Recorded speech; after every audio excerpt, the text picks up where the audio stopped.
Boa Daniel. noite. Meu querido Renan Simões, como é que estamos? Boa noite a todas e todos. Boa noite aí. História é essa? Tá onde aí? Mas o que é isso? Vim parar aqui nesse pleno 10 de dezembro de 2021 em Belo Horizonte, Minas Gerais. Por conta disso, estamos fazendo essa edição nossa do episódio 10 do Música Marginal, aqui de forma totalmente virtual, pelo StreamYard, né, com transmissão aí pelo YouTube. Eu aqui de Belo Horizonte e Renan aí de Belo Horizonte, Minas Gerais, e Renan em Mossoró, Rio Grande do Norte. Pela primeira vez mostrando nossas caras, né, por completo.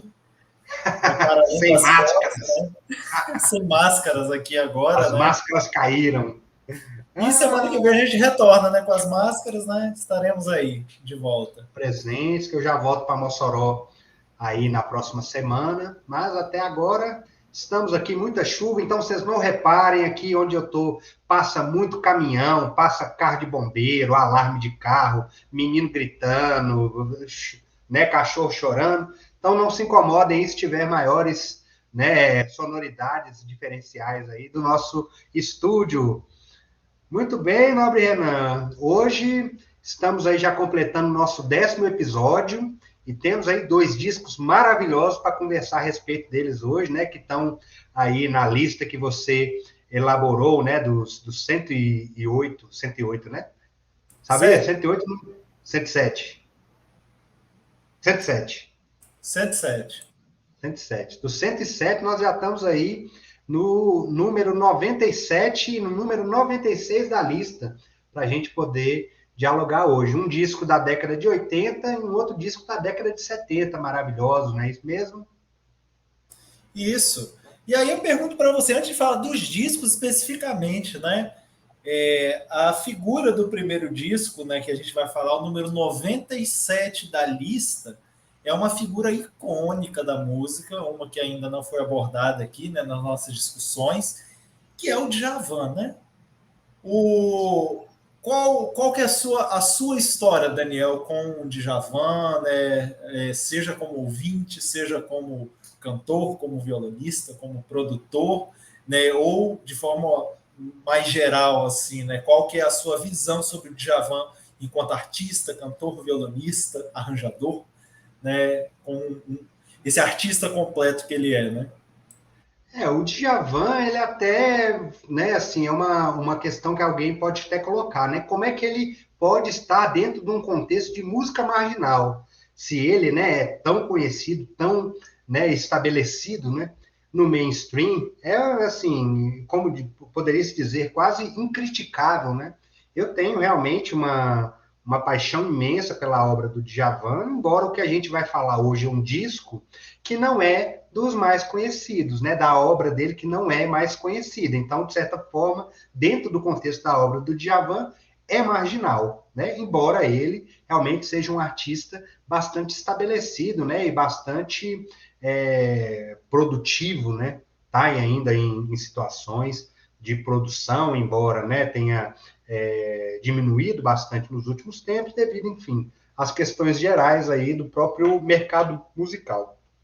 Mas, Renan, minha primeira lembrança que eu tenho do Djavan foi já na infância, né? Lembro da gravação dele do clássico Super Fantástico com o Balão Mágico, né? Então, depois de um tempo, é que eu fui até recentemente, né, quando no YouTube foram resgatados aí diversos videoclipes, é que aí eu fui ver o videoclipe do Super Fantástico, mas a voz dele sempre me foi conhecida. Eu lembro que eu tenho o vinil, né? Tô até aqui em casa, os vinis estão ali para ser organizados, né? Trouxe eles aqui para este quarto onde eu estou, e lá tem, né, muito claramente, né, o nome do Djavan, e sempre foi o primeiro contato que tive, né, quando tive a condição de ler, né, de saber o que estava escrito ali no disco, me soava muito agradável a voz dele, né? Inicialmente eu conheci somente com a parte vocal, porque nesse arranjo aí de Super Fantástico, na verdade, foi realizado ali, né, pela Som Livre, pelo Guto Graça Mello, enfim, não era ele que estava tocando. Mas, no segundo momento, lembro que o contato que tive com o Djavan foi através da novela, né? Tinha uma novela, se eu não me engano, era a novela Top Model, que tinha a música Oceano, que tocou, né, na novela, e essa música, que é aquilo, né? Aqui no Brasil, quer colocar algo no mainstream, é botar para tocar na novela da Globo, né? Tem que ser da Globo, pode ser novela da Record, do SBT, não funciona, não. Tem que ser em novela especificamente da Globo, né? Nem nas da Manchete, né? Na época do Pantanal, não tem a mesma projeção. E aqui, o artista quer ser reconhecido, quer entrar no mainstream, aqui no Brasil, é música na novela. Pá! Se for na abertura, então, é tiro certo. Mas esse era um tema específico de um casal, que eu não vou me lembrar de quem é, e tocou demais. E o muito interessante é que ela tem o violão muito presente. Então, o Djavan é um artista que me comove não só enquanto cantor, gosto muito da interpretação vocal dele, mas principalmente como compositor e um cantautor, né? Ou seja, um cantor que compõe e se acompanha. Né? Aqui no Brasil nós temos ótimas referências de cantautores, né? Chico César, Zé Cabaleiro, Lenine, Zé Ramalho, né? Enfim, Caetano Veloso, Gilberto Gil, que são cantores que conseguem compor, ter uma performance vocal muito boa, uma performance de acompanhamento, seja, né, ou violonística, ou pianística, ou com acordeon, né, como no caso o Luiz Gonzaga, né, que ele, enfim, ele sozinho faz o show, né? E temos também muitas cantautoras que assim o fazem, né? No caso, a Cássia Eller, por exemplo, apesar, né, de ter ela interpretar muitas composições de outros artistas, mas temos, né, diversas, a Badia Assad, né, diversas mulheres também que têm essa missão, né? Até a própria Maria Gadu, recentemente, né, que compõe suas próprias músicas, né, e as interpreta, enfim, e diversas outras que assim o fazem. Então, eu tenho uma admiração muito grande pelo Djavan por este contexto. Enquanto músico, é algo que eu me espelho, né? Enquanto ouvinte, tenho uma relação muito agradável com as músicas dele. Eu lembro que na adolescência eu cheguei aí sozinho, porque geralmente adolescente a gente vai para shows, né, para ir por conta da festa. Ah, depende de quem vai e tal, você vai porque era uma balada, principalmente, né, na década de 90, né, que era o momento ali da efervescência, de 90 para 2000, né? Mas eu lembro que no show do Djavan eu fui sozinho para poder escutar, na época que ele lançou um disco duplo, que era o Ao Vivo, acho que foi ali começo de 2000, final de 90, que era tipo os melhores, os grandes êxitos, né, de Djavan. E que show maravilhoso. Né? Acredito que era até o filho dele, tocava com ele, tava tocando a guitarra, né, que é o Max, né? E foi assim, das coisas mais agradáveis, dos melhores shows que eu lembro de ter ido, né? Que foi tocando diversos clássicos, inclusive duas músicas que, se eu não me engano, estão aí nesse disco, né? Que é o Seduzir, de 1981. Então, realmente, a mim é um artista admirável. E você, Renan, como é que é essa sua relação com o Djavan? Quando é que você começou, teve o seu primeiro contato? Conte para nós aí. É curioso porque tem artistas que a gente não sabe precisar, a gente não consegue ter uma memória da gente não saber da existência, né? Que parece que sempre existiram. Né? Então, inclusive uma impressão que eu tenho, né? Claro que todos esses daí artistas da grande mídia, né? Mas, por exemplo, uma impressão que eu tenho com Beatles, com Pink Floyd, com Tim Maia, com Djavan, com Caetano Veloso, né? Que são artistas que parece que você nasceu já sabendo da existência deles. Você não consegue precisar quando que eu tomei conhecimento. Né? E aquela questão, por eu vir de uma família, né, que tinha muita essa cultura de música e tal, sempre tinha lá as músicas do Djavan e tal, geralmente aquelas músicas até mais simples de tocar e tal, eu tocava junto também, né, tipo assim, uma Sina, Si, né, são as músicas das mais simples dele, as mais pop, né, com os acordes mais gavetão, né, acorde mais fácil de fazer, de tocar. Então, desde sempre tocando a música do Djavan, assim como a música do Lulu Santos, música... Você nunca parou para ouvir um disco do artista, né? Nunca pegou para ouvir em casa, mas sempre tocou, sempre ouviu, sempre soube essas músicas, né? Então, essa coisa aí da vivência mais prática, né? Djavan sempre esteve muito presente nesse sentido. E eu peguei exatamente esse boom do ao vivo, né? Do disco duplo ao vivo, que foi realmente quando reuniu isso tudo. E foi uma época que eu me lembro que tocava demais essas músicas. Eu me lembro de muitos amigos meus que ouviam esses discos. Aí tinha gente que tinha esse disco e tal, e mostrava, não, ouve essa música e tal. Era também o início da época também de baixar música na internet. Aí tinha gente que tinha um CD piratão e tal, aí você ouvia por lá, aí você copiava MP3 e tal. Era uma coisa... Era surreal isso. Olha, agora você pode copiar um arquivo digital da música e tal, né? Era uma coisa... e como foi um dos discos mais vendidos dessa época, né? Foi altamente cultuado nos mais diversos locais, né? Desde som de barzinho, né? E tal, né? Aquela música de barzinho, quanto a coisas mais sofisticadas, né? E o som do Djavan, ele traz muito essa coisa positivamente cosmopolita, né? A gente já discutiu um pouco sobre isso, né? É um som que parece que ele é multiuso mesmo, no bom sentido. Não é um multiuso tipo, é genérico, que a gente está falando, é música de elevador, né? E tal, é qualquer coisa aí. Não, mas é multiuso nesse sentido. Tipo assim, é um tipo de música que funciona bem no almoço de família, funciona bem para você ouvir enquanto músico, ver ali todos os detalhes e tal, né? Então é uma música que funciona muito bem em diversos contextos assim, né, da vida, em diversos momentos também, né? E assim, voltando aqui também a essa ideia do programa, né? Djavan não é um artista nem um pouco marginal hoje. E talvez, né, por ele ter estourado desde sempre, né, nunca tenha sido tanto um artista marginal, né, porque o primeiro álbum já é estourado, né, com sucessos e tal, ou seja, sempre foi um artista da grande mídia. Mas tanto a nossa discussão aqui, né, do programa, ela não é só para trazer música marginal. Inclusive, essa lista não foi nunca pensada em tipo, vamos trazer só coisa que ninguém conhece, só coisa diferentona. Não é. Então, essa lista é realmente, né, eu fui elaborando a partir dos álbuns que foram os meus favoritos e tal. Mas, entretanto,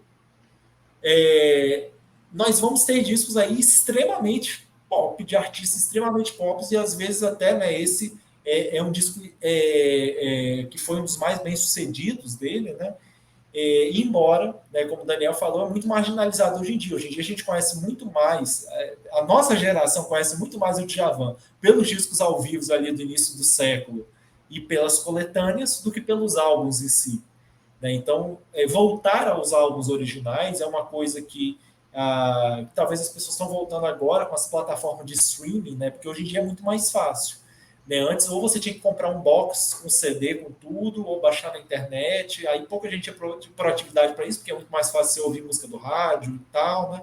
Você ouve o que tem aí, você não vai buscar. Tem essa coletânea de Djavan, ali pronto. Você não vai procurar os 15 discos que o artista gravou e tal, isso dá muito trabalho, né? Então, assim, hoje em dia as plataformas de streaming, né, elas têm ajudado muito essa questão, né? Porque as discografias estão todas lá, completas, né? Você pode conferir, né? Mas, como também a gente já comentou, a escuta às vezes fica muito superficial. Ouve-se muito, mas com muita superficialidade, botando tudo no mesmo grau de coisa. Eu ouvi uma playlist de músicas aleatórias das diversas épocas, né? A escuta fica mais superficial. Sobre Djavan, ele traz um aspecto muito importante na música que permeia toda a música dele. A música do Djavan, ela é muito complexa e muito estranha em muitos aspectos.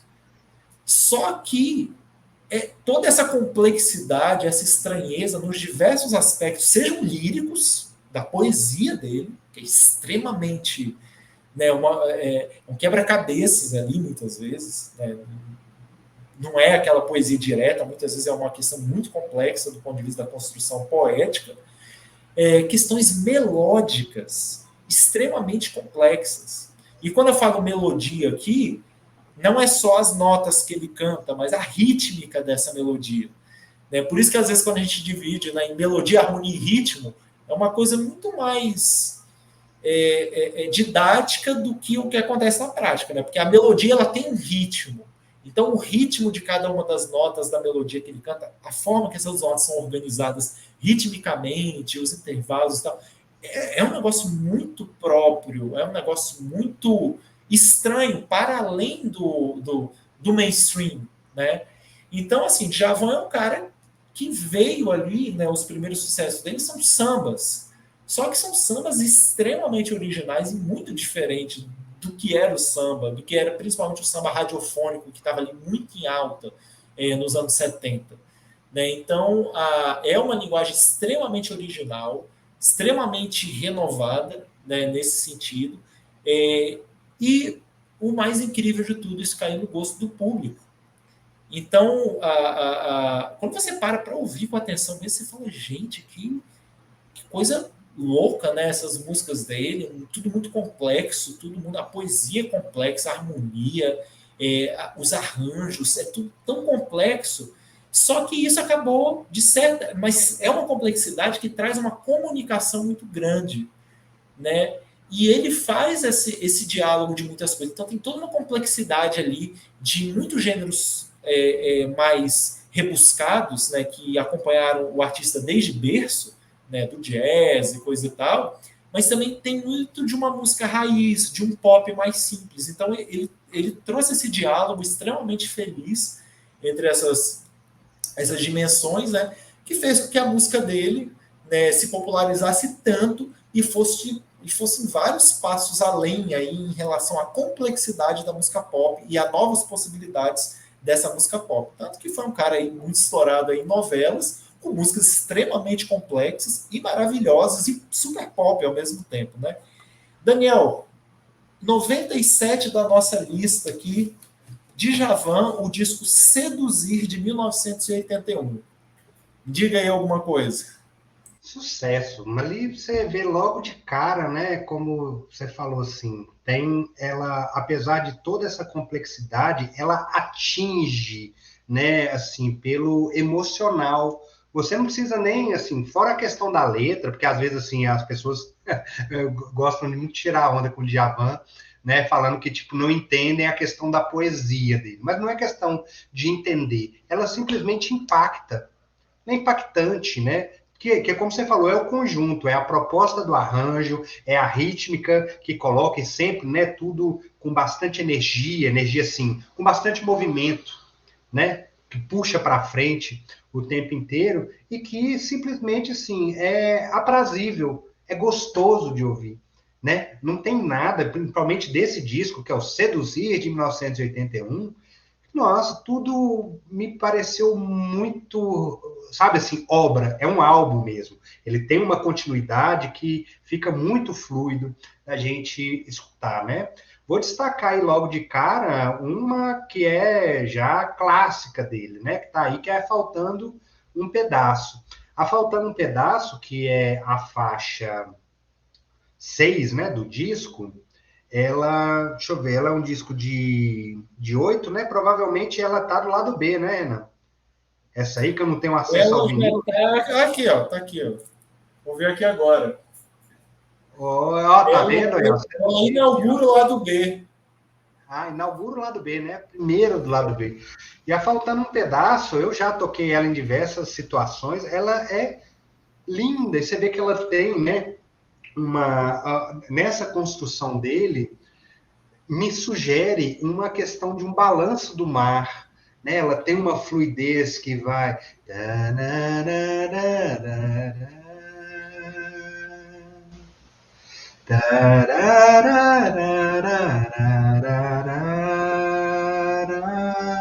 e é aquilo, por mais romântica, né, lírica que ela seja, você vê que ela tem uma movimentação interna, que é aquilo que não fica uma música, né, pesada para trás, né?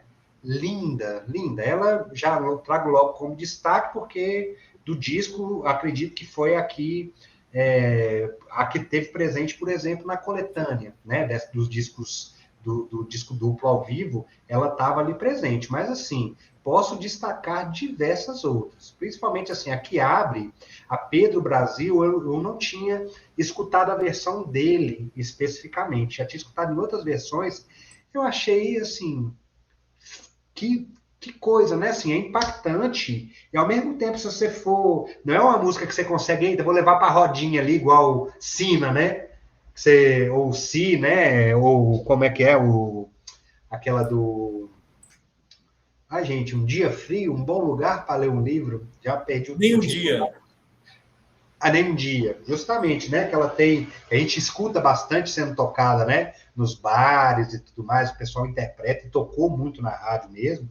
Mas essa Pedro Brasil, eu fiquei assim, não conhecia a versão com ele, né? Mas fiquei impressionado mesmo. E com todas as outras que vão fazendo, né? Realmente uma conexão, né? Assim, não que elas, em termos de letra, tenham uma conexão semântica, né? Ali com relação à letra. Mas essa conexão semântica, ela se dá pelos arranjos e pela construção do Djavan, que, como você bem ressaltou, é um artista, né, alagoano, negro, ali, nascido, né, por volta do final da década de 50, que é único, único, identidade total. Sabe? Você vê que, como você bem falou, né? Você consegue reconhecer as influências da música brasileira, mas diversas outras, porque ele tem influências assim. Eu conheço algumas gravações dele de músicas do Camarón de la Isla, que é um ícone do flamenco, né? Um cantor,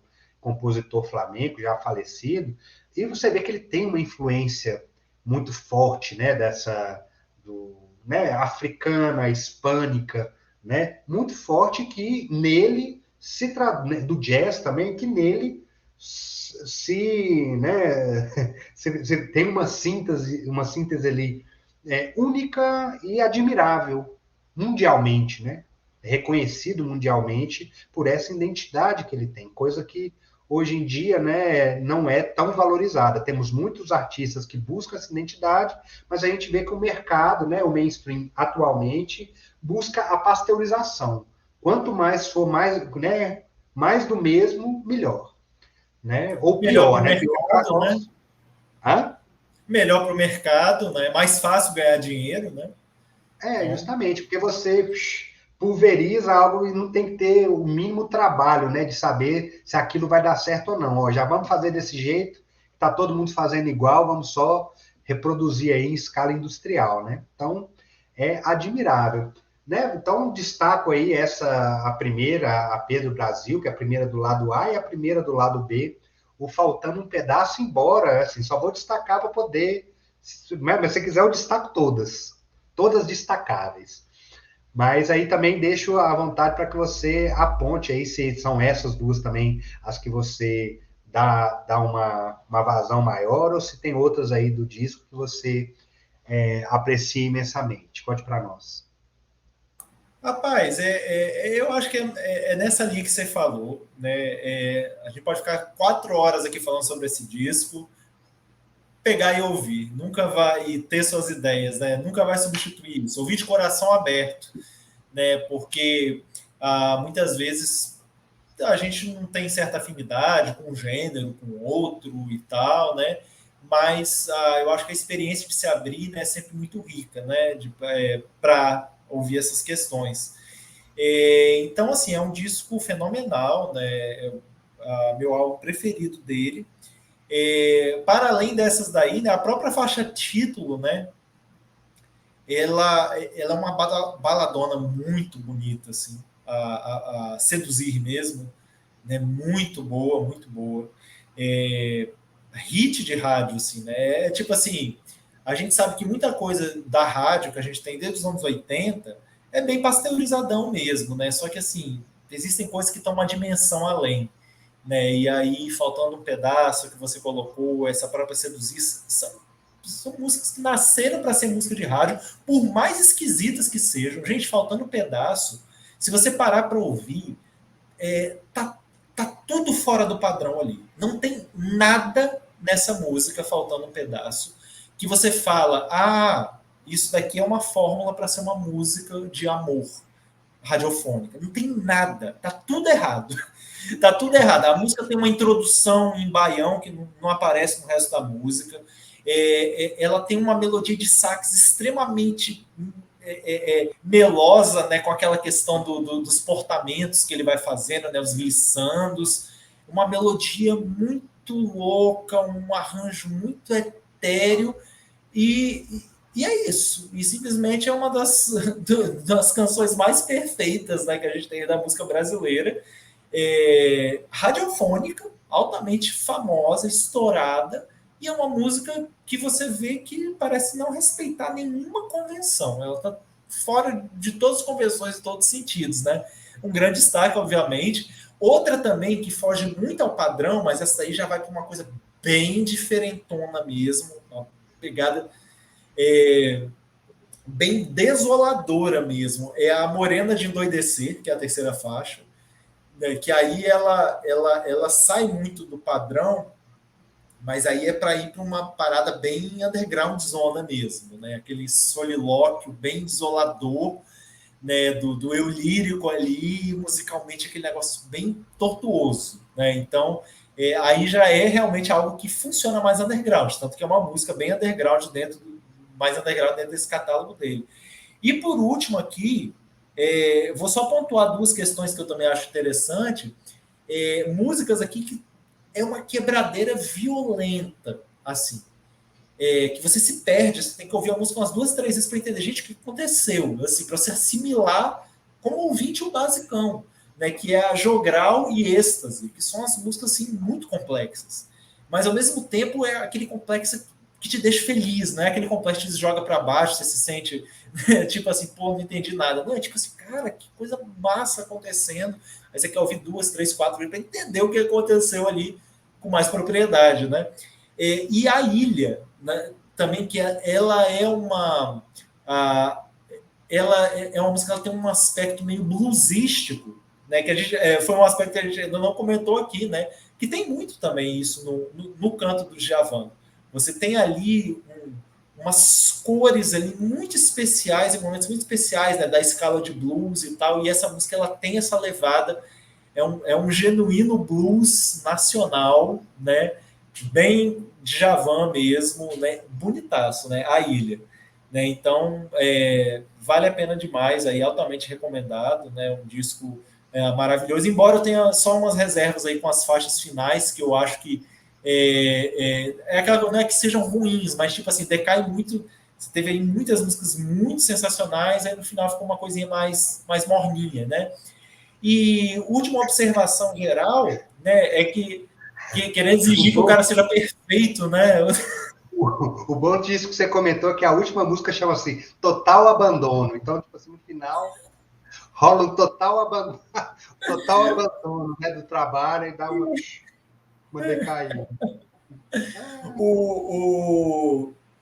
E assim, gente, a questão, esse álbum é um álbum bem importante dele, mas assim, pegar a carreira do Djavan como um todo é muita coisa incrível, ao longo de muitas décadas. Né? Então, assim, é um grande compositor, um grande intérprete, instrumentista, né, arranjador. Né? Lembrando que os arranjos de base são dele, né? Ele que dá as ideias ali do que é para soar, né? E tal, ele faz os arranjos. Então, assim, é um músico completo, um cara fenomenal aí da música, né? E é isso. Acho que basicamente é isso. Só indicar mesmo a galera ouvir aí. Djavan Seduzir, de 1981, mas vale aí conferir a discografia do artista, né? E não ficar só nas mais conhecidas, porque quando a gente cava, a gente descobre que as mais conhecidas não são necessariamente as melhores. Tem muita coisa perdida por aí, então vale a pena demais. E hoje em dia, cada vez mais fácil. É só meia dúzia de cliquezinho, você já acha tudo de todos os artistas, toda a discografia, de forma legal, disponível para vocês nas plataformas. Então vamos explorar isso daí, né? Usar a tecnologia a nosso favor e não contra, né?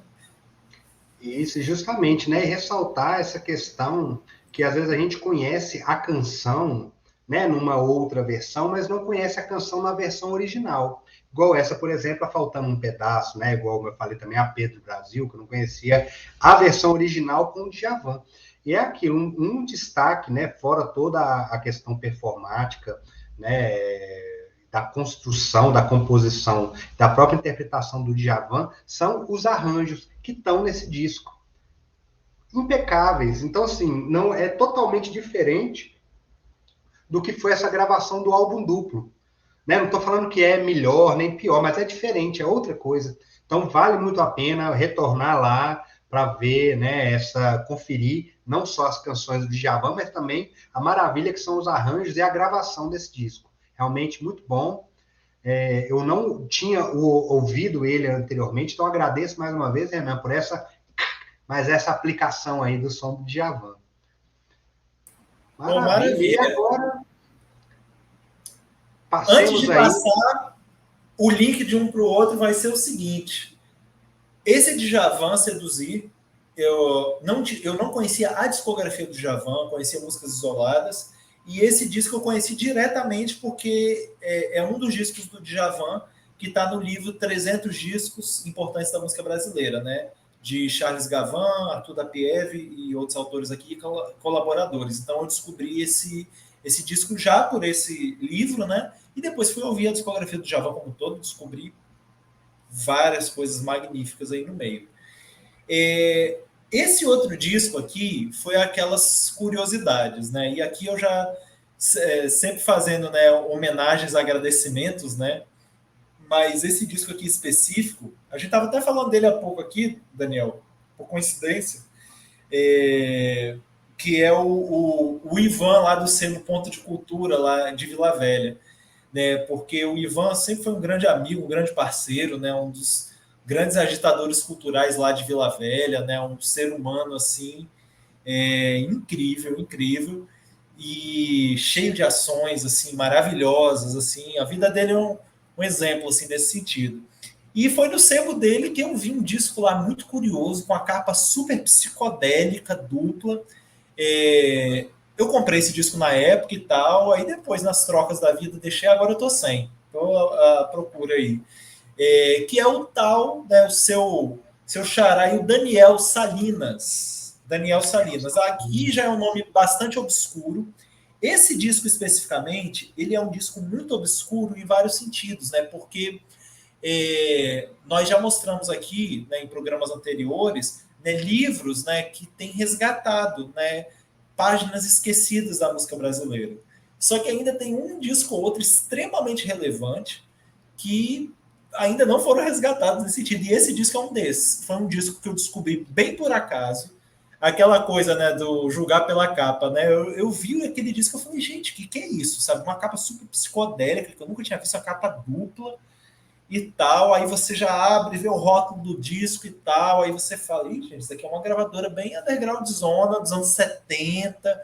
Aí você não acha nada sobre aquele cara na internet, aí você não sabe direito. Eu mesmo tenho muitas informações sobre ele, né? Mas foi um grande arranjador aí, né? E esse disco dele, Atlantis, de 1973, é um disco instrumental, embora tenha uma outra intervençãozinha, né, vocal ali, mas é um disco instrumental, né? Então ele vem com uma proposta visual de ser um disco altamente psicodélico, né? Mas ele é um disco de covers instrumentais, que é um formato musical extremamente comum desde sempre, né? Porque desde lá nos Estados Unidos, de bem antigamente, né? Já tinha um tema musical tal, tal e tal. Aí já tinha as big bands que tocavam aqueles temas, né? Então, assim, sempre na indústria cultural existiram, né, essas versões instrumentais, né, de músicas conhecidas, cantadas. Todo mundo conhece a melodia, beleza. Aí a banda tal vai gravar, seja uma banda de sopro, uma big band, seja uma banda de rock e tal. Nós temos aí já chegando dos anos 50 para 60, né, que bandas extremamente longevas, né, acho que as duas estão nativas até hoje, né, que é o The Ventures e The Shadows, né, bandas de rock que fazem temas instrumentais de músicas que que estão fazendo sucesso, de música tema de filme, né? E aí nós vamos ter também o nascimento, inclusive, né, do próprio Muzak, né, que é aquela música de elevador, aquela música de fundo. Então vai ser aquelas músicas instrumentais que não é para atingir ninguém, é para ser uma coisa bem de fundo mesmo, né? Que é a famosa musiquinha de elevador mesmo, né? Então nós vamos ter também muitas orquestras, muitas questões que vão nesse sentido especificamente, né? De trazer essa discussão, trazer esse tipo de música, né? Que é uma música para não incomodar, é uma música para funcionar de fundo. Então, assim, dito isso, o Daniel Salinas ele vem um pouco dessa tradição, né? E que isso, né? Como tomou conta, né? Ser até uma alternativa mais barata, né, para as gravadoras, né? Tipo assim, vamos tirar uma graninha gastando muito pouco. O quê? Contrata os músicos de estúdio, manda eles gravarem versões instrumentais de música que todo mundo conhece e vão vender. Então, assim, muitas vezes paga-se ali muito pouco aos músicos, infinitamente menos do que aqueles grandes artistas que vão cobrar muito caro para gravar. E aí, com isso daí, né, com esse pagamento pequeno, você tem um retorno muito alto, porque vai vender bastante, porque as pessoas conhecem as músicas, né? Então, ele sempre movimentou muito o mercado, tanto internacional quanto nacional, essa questão da música, versões instrumentais de músicas que fazem sucesso, versões de músicas que as pessoas conhecem, né? Então, isso aí sempre teve muita força no mercado, né? Então, o Daniel Salinas ele vem um pouco dessa vertente mesmo específica, né? Isso daí é algo que teve bastante no Brasil nos anos 60, seja de banda mais de rock, seja de big bands e tal, né? Fazendo isso desde antes, anos 50. E esse disco dele, embora ele tenha essa proposta psicodélica, e isso muito bem representado na arte gráfica, ele é um disco meio que tradicional nesse sentido, né? Então, são covers de músicas existentes, músicas que estouraram alguns anos antes, ou um pouco mais contemporâneas ali. É um disco de 1973, né? Músicas que estavam estourando ali nos últimos anos e tal, no mercado internacional e nacional. E o artista, a banda, fazendo ali versões instrumentais, né, dessas músicas. Claro que, pela própria perspectiva psicodélica, tem um certo alongamento, né, de músicas, né, os improvisos mais longos, não são aquelas músicas formatadinhas de 3 minutos e tal, né, para rádio, né, tem umas viagens sonoras de mais tempo, e tem especificamente algumas músicas ali que tem uns arranjos e umas propostas muito mais arrojadas, né, então ele se mostra, é um disco que tem um pé nesse tradicionalismo de versões instrumentais de músicas conhecidas, mas um outro pé em uma inovação, né, dando passos além nessa linha, né? Daniel, como é que foi sua escuta aí desse álbum? Eu gostei muito do álbum, mas é aquilo que você falou, assim, eu fico imaginando em 1973, o que acontecia? A pessoa olhava a capa do disco e não tinha como escutar, talvez, na loja naquele momento, né? E não tinha, enfim, não tinha divulgação na TV, no rádio, e foi no início, numa fase assim áurea, né, do rock progressivo. Eu até vou contar um caso aqui de um caso contrário que teve com relação a esse aí do Daniel Salinas, mas acredito que muita gente comprou esse disco achando que era um disco de rock progressivo. Total, ou no mínimo de psicodélico. Como é que a fase ali do psicodélico, principalmente internacional, foi muito ali de 67 até 70, né? E depois já todo mundo ali que estava meio no psicodelismo deu uma migrada para o progressivo, né? Aqui no Brasil, os próprios Mutantes, né? E diversos outros, e lembrando até o próprio Pink Floyd, né? Mas aí você falando dessa questão do disco, né? Da pessoa comprou e, assim, foi praticamente enganada, né? Porque comprou achando que era um disco de progressivo e foi ouvir. É um maravilhoso disco, eu vou falar dele, mas vou contar um caso, né? Assim, análogo, de um amigo meu aqui de Belo Horizonte, Alder Júnior, que falou que o tio dele, na época, viu um disco assim, maravilhoso, com uma vaca num pasto, e comprou achando que era um disco de música sertaneja. E quando foi ver, era um disco que não tinha um nome, né? Mas era só uma vaca no pasto, que é o clássico do Pink Floyd, né? O Atom Head Mother.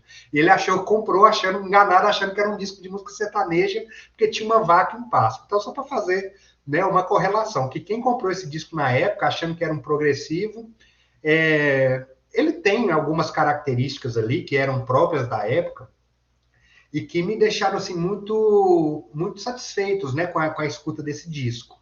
Apesar de eu ter olhado a capa e ter imaginado, nossa, será que é um disco do Daniel Salinas, é um ícone aqui obscuro do progressivo nacional? Mas aí quando eu fui ouvir, eu falei, olha, reconheça essa melodia, reconheça essa outra, né? Mas o que eu achei de mais especial nesse disco, Renan, foram os timbres utilizados, que eram sintetizadores que estavam em voga na época, né? E que aqui no Brasil não eram tão acessíveis, né, mas que eram utilizados por artistas na época, né, lembrando ali que 73 era, né, enfim, o auge sei lá, de bandas como Led Zeppelin, né, o próprio Pink Floyd tinha acabado de lançar o The Dark Side of the Moon, aqui no Brasil estava o Raul Seixas lançando seu primeiro disco de carreira solo, o Krieg Rabandolo, né, então você vê que era uma fase muito efervescente, e que o acesso a esse tipo de instrumentação aqui era difícil, como você falou, né? Como ele já tinha ali uma certa produção de estúdio, os timbres são muito límpidos, são muito variados, né? Assim, a gente lembrando que apesar de ter, né, todo aquele conjunto de baixo, bateria e as instrumentações que a gente chama de cozinha, né, que dão a sustentação à base, um instrumento que está ali, né, em primeiro plano o tempo inteiro é o sintetizador, ou seja, não diria que é nem um teclado, né? Porque o sintetizador, na verdade, ele é anterior ao próprio teclado, né? O teclado hoje ele tem um banco de sons diversos que antigamente cada um era feito por um sintetizador específico.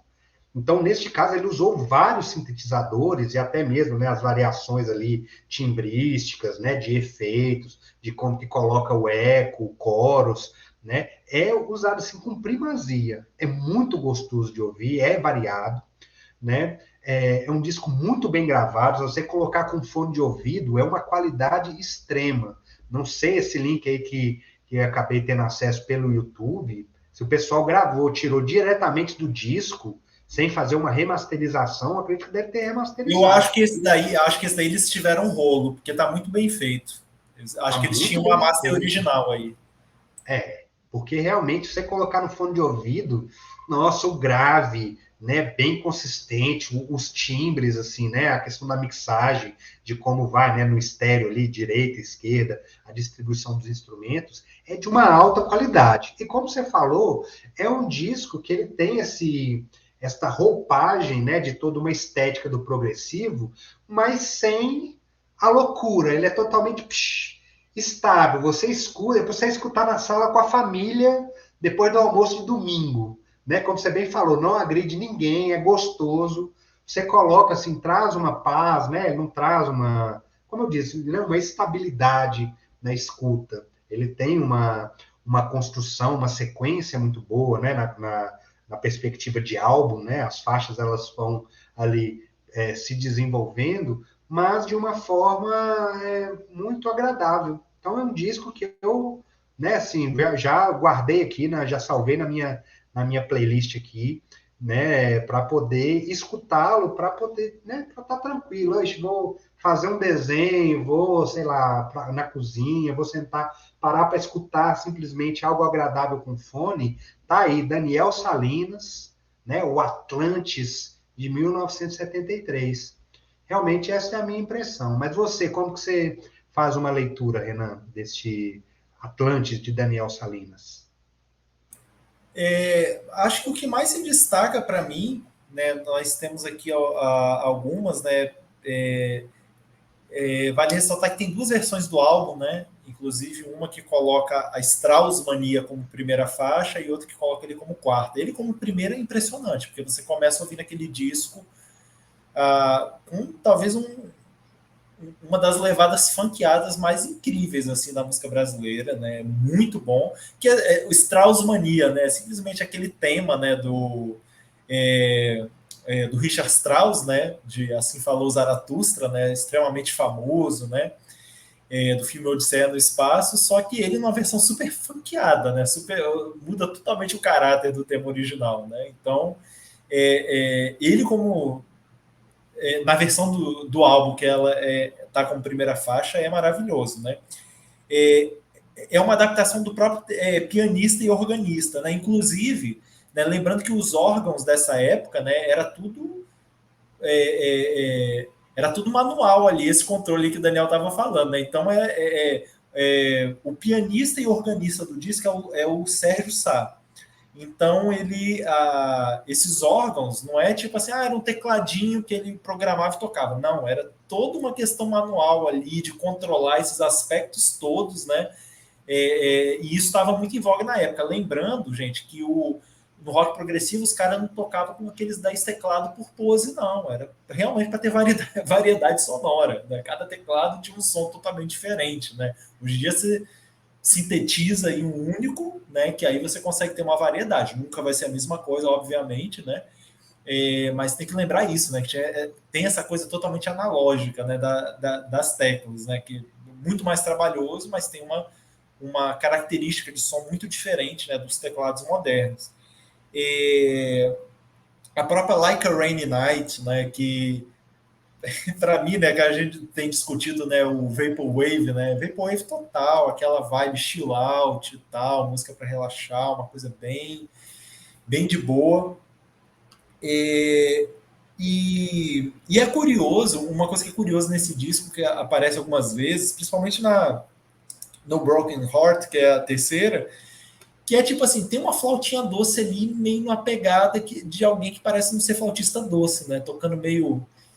Parece que vai desafinando e tal, mas funciona tão bem, tá no contexto, né? Porque dá uma certa fragilidade, né? Que torna o contexto bonito, né? Não fica feio, né? Claro que não é nada horroroso, né? É só aquele negocinho que dá uma saidinha, né? Tipo assim, o som tá muito redondo de todos os instrumentos, mas aí entra a flautinha ali desafinando, mas dentro de um certo espectro do fofo, né? Não é uma coisa medonha, né? E aí tem o Baião é maravilhoso. Tanta a melodia do Baião, né? Ele é uma composição do Sérgio Sá e do próprio Daniel Salinas. Inclusive, o Daniel Salinas ele é arranjador e regente do álbum. Né? Então, ele que escreveu boa parte dos arranjos, né? Na verdade, a maioria, né? Só o Sérgio Sá que participou da adaptação desse primeiro, né? E é o regente do grupo, né? Então, né, o grupo tem a cozinha, né? Tem as cordas, tem o instrumento de sopro, né? E ele que coordena isso. O Baião é uma composição espetacular. E o lado B, né, a segunda metade do álbum, que eu acho que perde um pouquinho assim a magia, né? Porque, por exemplo, a Bridge Over Troubled Water, né, do Simon Garfunkel, né? Inclusive uma música de um álbum dos mais premiados assim, né, do Grammy, né? A própria música ganhou e tal, tipo assim, a música original ela é extremamente poderosa, né? A gravação original da dupla. E a versão aí já é um pouquinho mais aquela coisa mais genérica e tal, né? Uma coisa mais leve mesmo, né? E a própria Atlantis, né? A faixa título, né? Que é do Donovan também, é uma coisa bem normalzinha também. Mas no lado B, né? Acho que a Song for Helping Hand é uma que eu gosto bastante também, né? Que tem uma parte vocal no final, né? Que tem uma utilização do vocal no final muito bonito, né? O refrão da música. Lembrando que nesse disco a única composição deles é o Baião, né? Porque as outras 6 composições são músicas, todas elas internacionais, 5 delas música pop, né? 5 delas são música pop que internacionais, né? De língua inglesa que eles fizeram a versão instrumental. Uma delas é a adaptação do Richard Strauss, né? Compositor aí do século XX, né? Da música de concerto. E esse Baião, que é a composição própria, sensacional, né? Acho que basicamente isso, né? Eu acho que eu já comentei todos os aspectos assim mais relevantes, mais interessantes, né? Que eu acho do álbum, mas como sempre a gente fala, né? Nada vai substituir a escuta, né? Então o que vale mesmo é cada um ter sua experiência, inclusive para ouvir de coração aberto e falar, não é o meu som, né? Porque às vezes quando a gente chega, né, Daniel, a pessoa vê, não, que você toca um monte de música de gênero diferente, você ouve um monte de coisa de gênero diferente.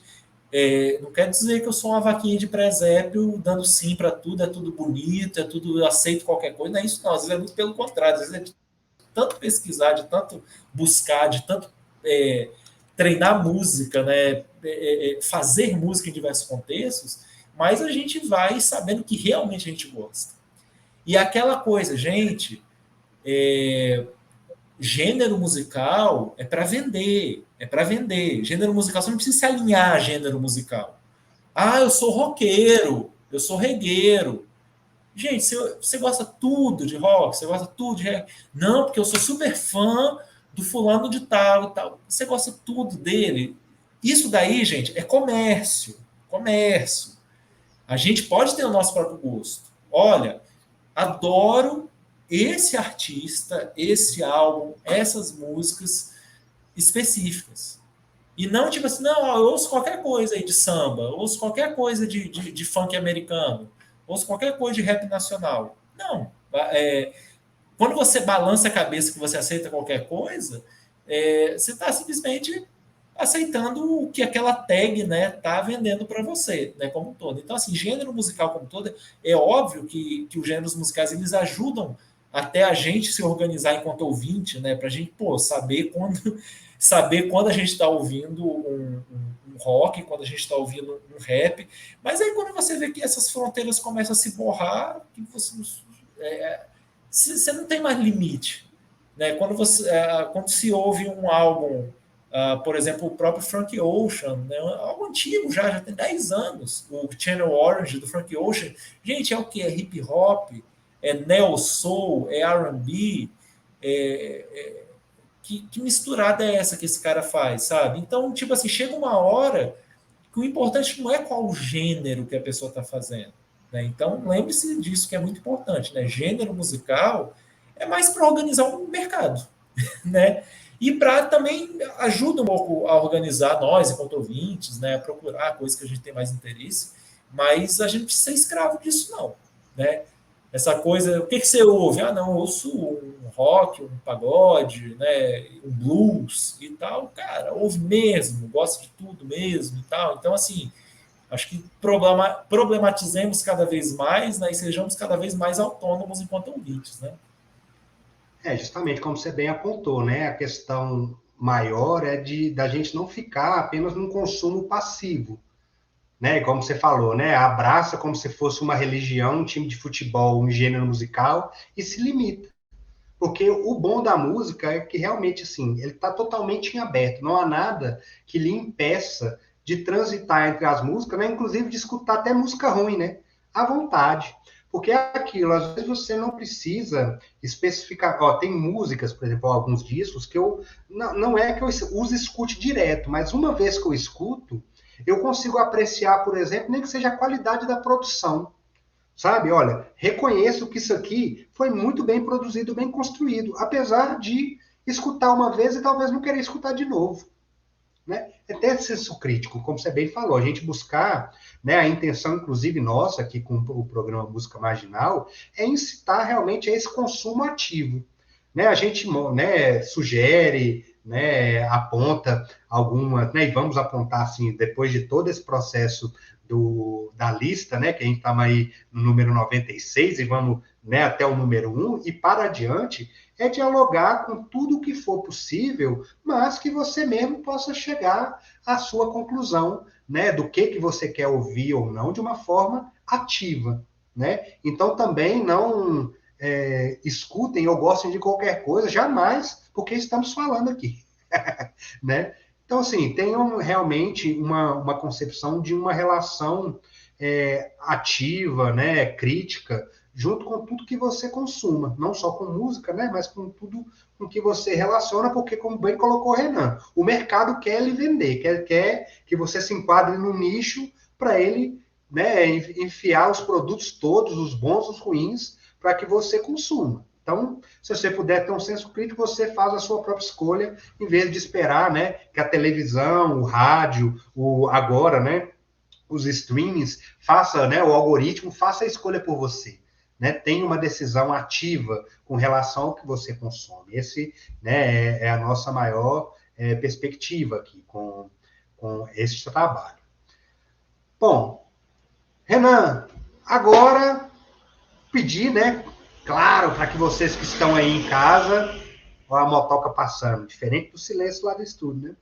Mas que vocês, ó, estão curtindo o programa, curtiram aí essas indicações, escutem, possam também, né, curtir aí no nosso canal, né, o canal do Portal Nordeste 360, compartilhe, dê seu like, né, compartilhe nas redes sociais, envie para quem você gosta, envie para quem você não gosta, envie para todo mundo, compartilhe, ajude a difundir aí o canal e também o programa Música Marginal.